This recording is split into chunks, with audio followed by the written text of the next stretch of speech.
अलैहिस्सलाम फरमाते हैं, बेशक अल्लाह पाक ने ज़मीन व आसमान बनाने के बाद सूर को बनाया और हज़रत इसराफील अलैहिस्सलाम को अता फरमा दिया।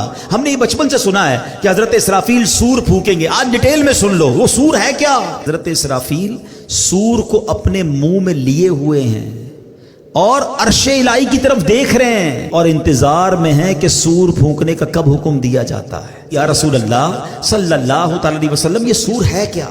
आका ने फरमाया एक नूरानी सींग है। अर्ज की गई हुजूर कितना बड़ा है? फरमाया बहुत बड़ा है। उस जात की कसम जिसके कब्जे में मेरी जान है, सूर का दायरा जमीन और आसमान की चौड़ाई जैसा है। और हजरत इसराफील को अल्लाह करीम 3 बार सूर फूंकने का हुक्म फरमाएगा। और अब सुनो क्या होगा।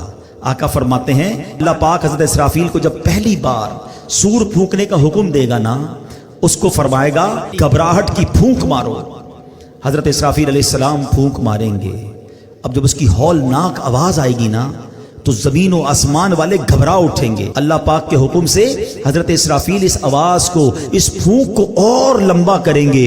अब इसकी हौलनाकी से पहाड़ हिलने लगेंगे, बादल चलते हैं ऐसे पहाड़ चलने लगेंगे, रेजा रेजा हो जाएंगे, शदीद जलजला तारी हो जाएगा। जैसा कि अल्लाह पाक फरमाता है, जिस दिन थर थराने वाली थर थर आएगी, उसके पीछे आएगी पीछे आने वाली, दिल उस दिन खौफ ज़दा हो जाएंगे। एक जगह नहीं, कुरान में जगह जगह कयामत की मंजर कशी की गई है, क़यामत का हाल बयान किया गया है। नबी पाक अलैहिस्सलाम ने मजीद फरमाया कि उस वक्त जमीन समुंदर में फंसी हुई उस कश्ती की तरह होगी जिसे समंदर के थपेड़े लगते हैं, किश्ती के सवार कभी ओंधे गिरते हैं। उस वक्त दूध पिलाने वालियां दूध पीते बच्चों को भूल जाएंगी, हमल वालियों के हमल गिर जाएंगे, बच्चे दहशत के सबब बूढ़े हो जाएंगे, शैतान जमीन के किनारों की तरफ भागेंगे, फरिश्ते मार के उन्हें फिर जमीन की तरफ डाल देंगे। अजब कोहराम होगा, लोग इधर से उधर भाग रहे होंगे, एक दूसरे को पुकार रहे होंगे। अभी लोग इसी हाल में होंगे कि जमीन फट जाएगी। अब लोगों पर ऐसी कैफियत और खौफ और दहशत तारी होगी कि अल्लाह पाक की बेहतर जानता है। सुनो, आसमान भी गली हुई चांदी की तरह फट जाएगा, सूरज और चांद बेनूर हो जाएंगे और आसमान को उसकी जगह से खींच लिया जाएगा। ये पहली सूर फूंकने के बाद हाल होगा। अब दूसरी सूर फूंकने का वक्त आएगा। फिर अल्लाह पाक हजरत इसराफील अलैहिस्सलाम को सूर में मौत की फूंक मारने का हुक्म फरमाएगा। इस बार सूर फूंकने के बाद आसमान वालों और जमीन वालों पर मौत तारी हो जाएगी। अब हजरत मलकुल मौत अल्लाह रब्बुल आलमीन की बारगाह में अर्ज करेंगे, या रब, आसमान वाले और जमीन वाले तो सब मौत के घाट उतर चुके, मगर जिसे तूने जिंदा रखा। फरमाएगा, बताओ कौन कौन जिंदा है? हजरत मलकुल मौत कहेंगे, या रब, तू जिंदा है और तुझे कभी मौत नहीं आनी, तेरे सिवा अर्श उठाने वाले फरिश्ते भी जिंदा हैं, हजरत जिब्राइल हजरत मीकाईल भी जिंदा हैं। कहेंगे, मौला मैं भी जिंदा हूं। अब हजरत जिब्राइल और हजरत मीकाईल पर भी मौत तारी कर दी जाएगी, वो भी मौत का मजा चखेंगे। फिर मलकुल मौत अर्ज करेंगे, ए मालिक, जिब्राइल और मीकाईल भी मौत का जायका चख चुके।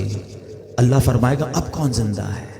कहेंगे, मौला तू जिंदा है जिसे कभी मौत नहीं आनी, और मौला अर्श उठाने वाले फरिश्ते जिंदा हैं और मैं जिंदा हूं।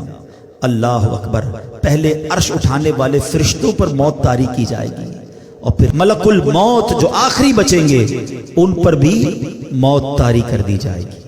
अब कोई नहीं होगा, अब दुनिया में कोई बाकी नहीं होगा और वही रब वाहिद कहार बाकी होगा। वो बेनियाज है, उसका कोई बाप ना उसका कोई बेटा, वही अव्वल है वही आखिर है।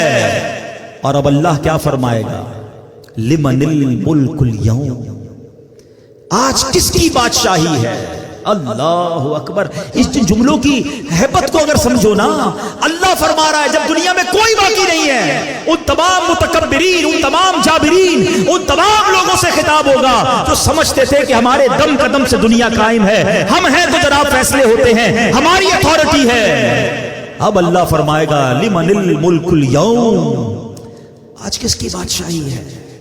उस वक्त कोई जवाब देने वाला ही नहीं होगा। अब अल्लाह खुद ही जवाब इरशाद फरमाएगा और वो जवाब भी कुरान में मौजूद है।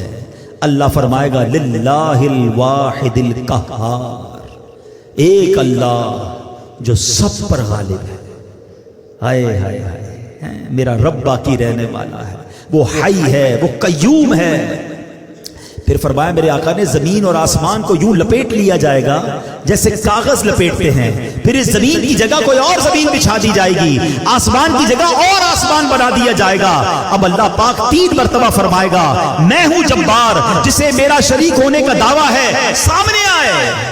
اللہ اکبر، کوئی سر اٹھانے والا نہیں ہوگا۔